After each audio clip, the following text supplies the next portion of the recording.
Hello everyone and namaste. Welcome to the Tadini Tarot and actually मैं reading already कर चुकी थी but मैं इंट्रोडक्शन जो है वो डालना भूल गई थी।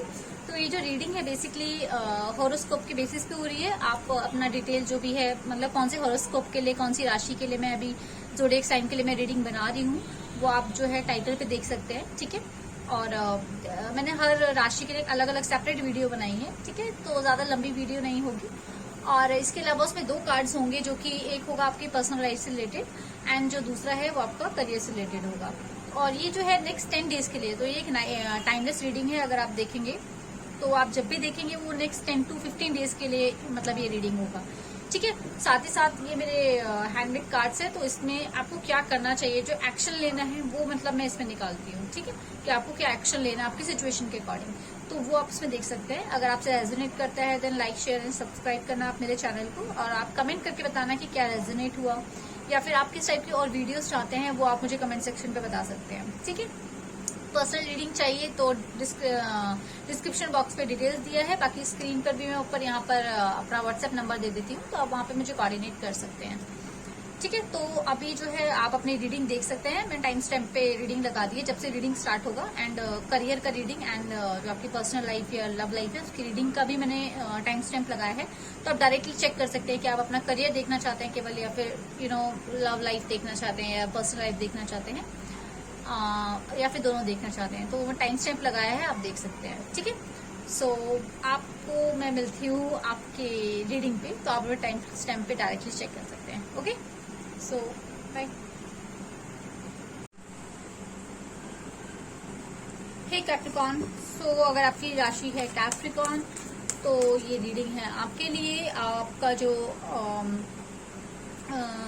अगले 10 दिन में क्या सिचुएशन बनने वाली है आपकी पर्सनल लाइफ में, यानी कि लव लाइफ हो गया, आपका करियर में, फाइनेंस में क्या सिचुएशन आने वाली, इसके लिए हम दो कार्ड निकालेंगे। एक आपके पर्सनल लाइफ एंड लव के लिए हम देखेंगे एंड दूसरा आपका फाइनेंस के लिए हम देखेंगे, ठीक है। तो ये अभी हम देखते हैं एंड साथ ही साथ ये मेरे हैंडमेड्स कार्ड है, इसमें हम लास्ट में देखेंगे कि नेक्स्ट 10 डेज के लिए जो भी आपकी सिचुएशन आ रही है उसके हिसाब से आपको क्या गाइडेंस है, मतलब आपको क्या करना चाहिए, एक्शन क्या लेना है, आपका एक्शन है कहने का मतलब ये, ठीक है। एक्शन में कई सारी चीजें हैं कि आपको किसी से हेल्प लेनी चाहिए, मूव ऑन करना चाहिए, क्या करना चाहिए आपको सिचुएशन में, ठीक है, वो सब आपका इसमें आएगा।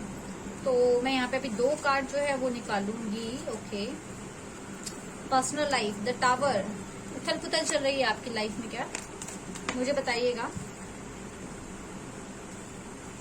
ये इसी के लिए आया है, आप किसी चीज को लेके कंफ्यूज हैं या फिर दो जगहों पे जगल कर रहे हैं, चाहे आप दो रिलेशनशिप में कर रहे हैं या फिर फैमिली एंड आप जिससे पसंद करते हैं उसमें कर रहे हैं, लेकिन हाँ आप किसी चीज में जगल जरूर कर रहे हैं। बाकी मैं एक बार फाइनेंस का देखना चाहूंगी, फाइनेंस का क्या आता है आपका, ओके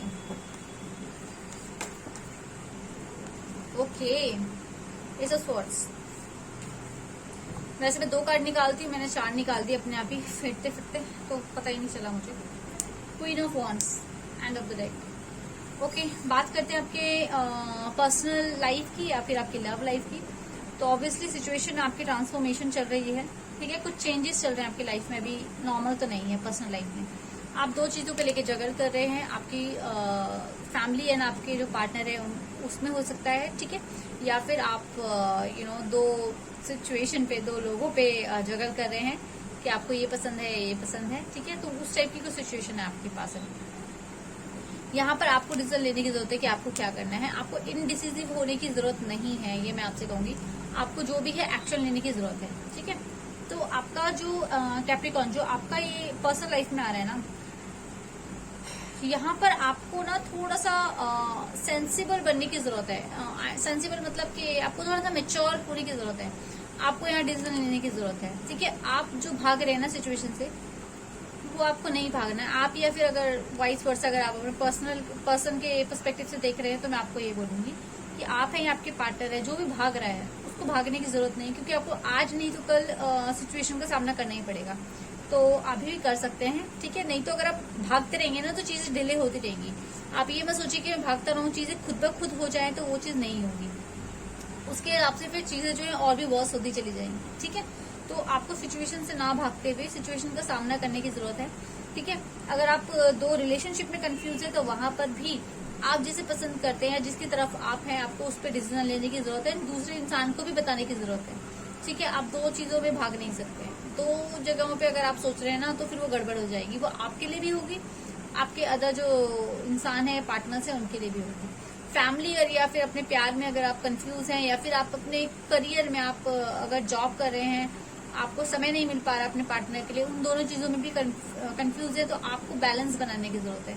जैसे कि ये इस इंसान ने बनाया हुआ है, ये भले ही जगल कर रहा है बट ये बैलेंस बनाया हुआ है। ये जो पेंटिकल्स है इसके हाथ में, ये गिरे हुए नहीं है। ठीक है, 2 ऑफ पेंटिकल्स, बैलेंस बनाया है। आपको बैलेंस बनाने की जरूरत है अपनी लाइफ में। करियर में देखते हैं, एक वर्ड मेरे जहन में एक लाइन निकल के आई है, उसको नेगेटिव वे में मत लेना। लेकिन जैसे हम कहते नहीं कि फाइनेंस में, कि भाई फाइनेंस में नहीं, मतलब वैसे भी हम अपने लाइफ में नहीं कहते कि भाई दूसरों की थाली में देखना बंद करो, अपनी थाली देखो, एक होता है ना। तो वो चीज मैं आपको बोलना चाहूंगी कैप्रिकॉर्न, लेकिन इसको रॉन्ग वे में मत लेना।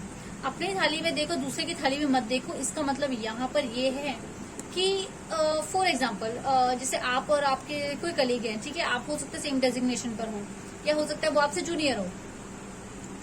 अब वो आपसे बता रहा है कि जी मेरी सैलरी तो इतनी है, या फिर उसने बताया कि मैंने तो ये कोर्स भी कराया, मुझे तो ये भी आता है, मुझे तो फॉर एग्जाम्पल मुझे तो आईटी, अगर आप आईटी से रिलेटेड है तो वो आपको बताएगा कि भाई मुझे तो पाइथन लैंग्वेज भी आती है, मुझे तो एसक्यूएल भी आता है, मुझे तो ये भी आता है।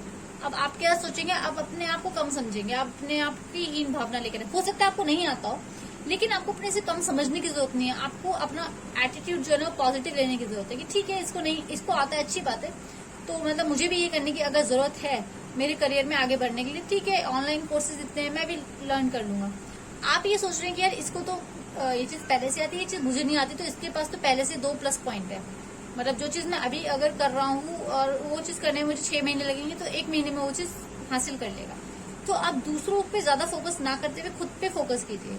आप दूसरों को ये देखते हुए कि यार इसके पास तो इतना कुछ है, इससे अच्छा आपके पास जो नहीं है उसको बढ़ाने की कोशिश कीजिए, अपने स्किल्स को अपडेट करने की कोशिश कीजिए। ठीक है, अगर आप ये कर लेते हैं तो आप सक्सीड हो जाएंगे। एस ऑफ सॉर्ड्स, अगर आप ये कर लेते हैं तो आप सक्सीड हो जाएंगे। लेकिन वो तब होगा जब आप दूसरों पे ध्यान देने की जगह कि दूसरों की लाइफ में क्या चल रहा है, अपने करियर को देखिए। दूसरों का करियर, आप जैसे कि ऑफिस में होता है, ये बहुत नेचुरल है। कितने बार हम भी सोचते हैं कि ऑफिस में जो कॉर्पोरेट में होता है ना, लोग यही बात करते हैं कि यार इसका तो सही है, यार ये तो अभी आया था और मतलब एज अ एग्जीक्यूटिव लेवल आया था, अगले 1 साल में तो यार इसका सीनियर तो बहुत अच्छा है, कितनी अच्छी बनती है, तो इसको असिस्टेंट मैनेजर बना दिया। यार मैं देखो, मेरा सीनियर तो पूरा टाइम मुझे डांटते ही रहता है। ठीक है, 2 साल हो गए, 3 साल हो गए, कुछ ग्रोथ नहीं हो रही है, इसकी देखो 1 साल में ही हो गई, इसका सीनियर कितना अच्छा है यार। तो आप उससे क्या हो जाएगा, आपको बोलने से तो कुछ नहीं हो जाएगा। उसका सीनियर तभी अच्छा रहेगा, उसकी सैलरी तभी अच्छी रहेगी। ठीक है, और अगर आपका सीनियर आपको डांटता है या वो अच्छा नहीं है, तो वो वैसे ही रहेगा। आप उसमें क्या कर सकते हैं, आपको उस पर फोकस करने की जरूरत है। अगर आपको लगता है कि यार यहाँ बेकार है और मैं कहीं और देख लेता हूँ, तो आप कहीं और जॉब देख सकते हैं, ढूंढ सकते हैं।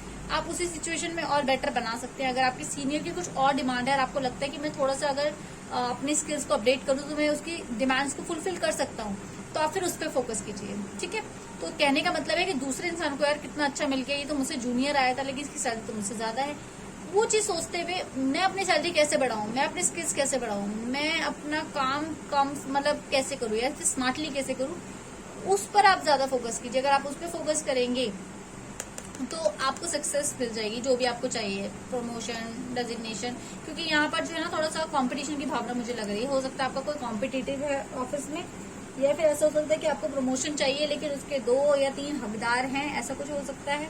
ठीक है, तो वो कंपटीशन है। तो वहां पर अगर आप दूसरों पे फोकस करेंगे कि यार इसको तो ये पहले से आता है, तो ऑब्वियसली इसका चांस ज्यादा हो जाएगा। अगर आप ये बोलेंगे तो वो आप नेगेटिवली मैनिफेस्ट कर रहे हैं उस चीज को, वो ना सोचते हुए मुझे क्या आता है और जो मुझे नहीं आता वो मैं कितने टाइम में सीख सकता हूँ, जो भी मेरे सर की या मेरे सीनियर की डिमांड है मैं उस पर क्या क्या सीख सकता हूँ। अगर आपके सर की डिमांड है कि आपको ये 2 टाइप की चीजें आनी चाहिए, ग्राफ या चार्ट, ये सब चीजें आनी चाहिए, तो आप वो सीख लीजिए ना। अब ये मत सोचिए कि यार मेरे जो कॉम्पिटिटर्स को तो पहले से आता है तो इसका हो जाएगा।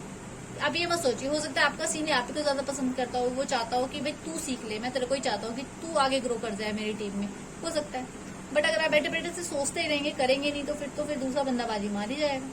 ठीक है, तो आपको अपने पे फोकस करने की जरूरत है, तब जाके ये जो एस ऑफ सॉर्ड्स है ये आपको मिल जाएगी। ठीक है, यहाँ एस ऑफ सॉर्ड का मतलब कमिटमेंट है, प्रमोशन है, इंक्रीमेंट है, आपकी एक वैल्यू है। अगर हम करियर की बात करें तो आपको एक पद मिलेगा, अच्छा ठीक है, आपको जहां पर भी है वहां पे आपको स्टेबिलिटी मिलेगी, सिक्योरिटी मिलेगी, ठीक है। लेकिन उसके लिए आपको अपने पे फोकस करने की जरूरत है।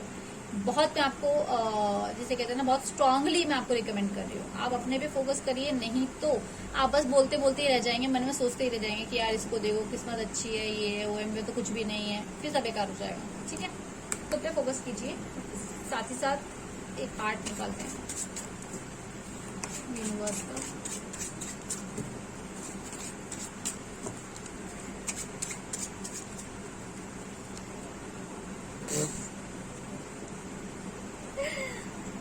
ये कितने लोगों में आज निकलेगा मुझे समझ नहीं आ रहा। मैंने इतने कार्ड्स निकाले, इतने सारे, अभी मतलब मैंने और भी रीडिंग्स करी थी बाकी ज़ोडिएक साइंस की, बहुतों में यही कार्ड निकला है, टेक अ ब्रेथ। सीरियसली और भी कार्ड्स हैं बट इसमें आपका निकला है टेक अ ब्रेथ, ठीक है। एंड इसके साथ लास्ट में आपका यह है यूज योर स्ट्रेंथ।